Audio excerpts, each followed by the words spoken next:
Have you heard? He's dead. This troublemaker, this one who has been such a problem, this one who has wreaked havoc in the world as we know it, this one who has upset the powers of the government, challenging, breaking down things as they have been. That's the news this week. Have you heard it? Yeah. He's dead. His name? Jesus.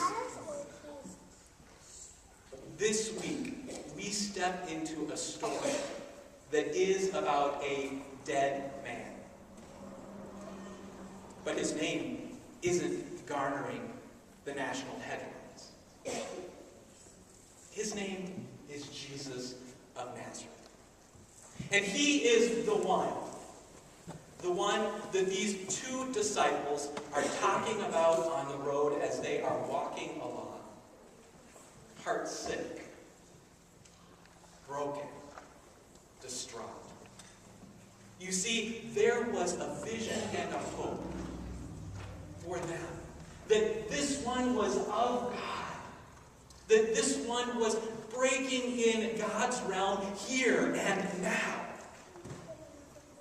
This one proclaiming new life.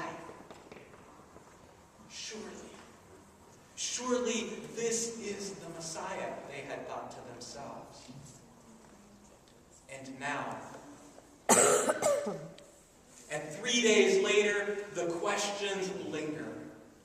Perhaps wondering, how could we put this much faith, this much trust in this one who walked the road with us? This one hung on a tree. This one who had broken down the powers of the empire, who had told stories, who had proclaimed healing to the people. But there they are now on the road, alone, with the difficult questions. Wondering and struggling. And yet, someone shows up. Someone shows up to walk with them, to hear their pain, their hurt, their deep sense of longing. He listens intently for a while as it begins to erupt.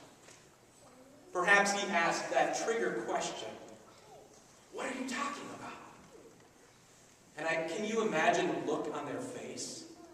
Are you the only one who has not heard about the last 3 days and what had happened in Jerusalem?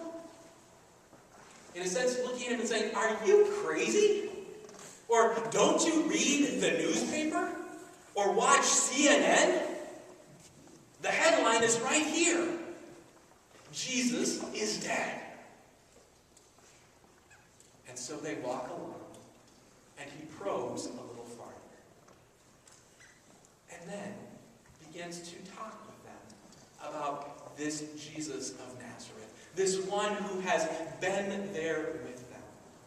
It says that he starts with Moses, the great leader of the Hebrew people, the prophet of prophets, the one who has set the tone, who has cast the law for the people.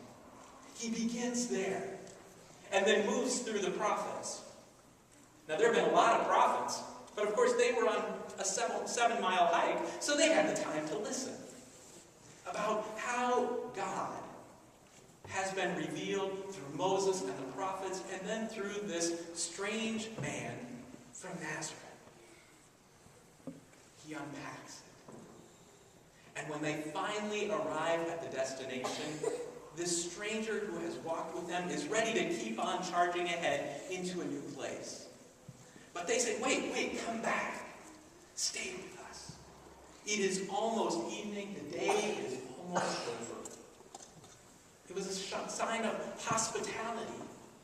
That he would not have to continue on in the darkness, in unsafe places, or perhaps along a road where there might be thieves who would take advantage of him, but rather inviting him into their place, where they were going to stay. They were hospitable. Come, join us. And he sits down with them and then takes the bread and blesses it, breaks it, and gives it to them to eat. And voila! Eyes are opened. This stranger who has walked with them is none other than this Jesus of Nazareth, this one who is dead. Miracle of all miracles. Here, in their place of residence, or at least their room in the inn, they're with them. And they are open to this message and so excited by it that they get up and they run 7 miles back to tell everyone what they have seen. Their hearts burning within them.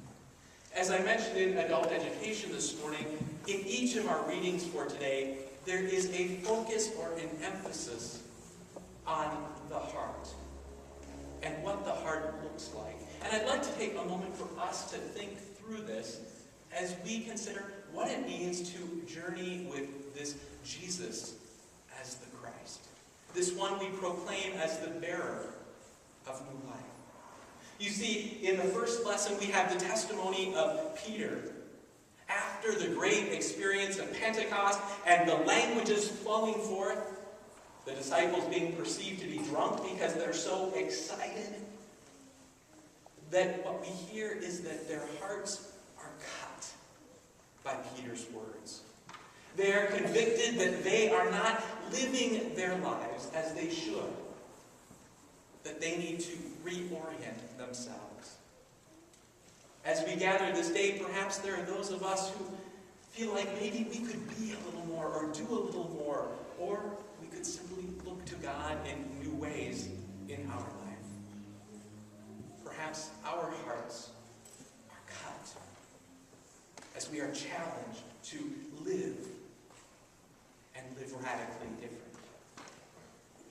Or as we hear in our second reading for today, there is this sense of the heart that draws us into community, that we are invited into mutual love in new and wonderful ways, this radical hospitality and care for the neighbor.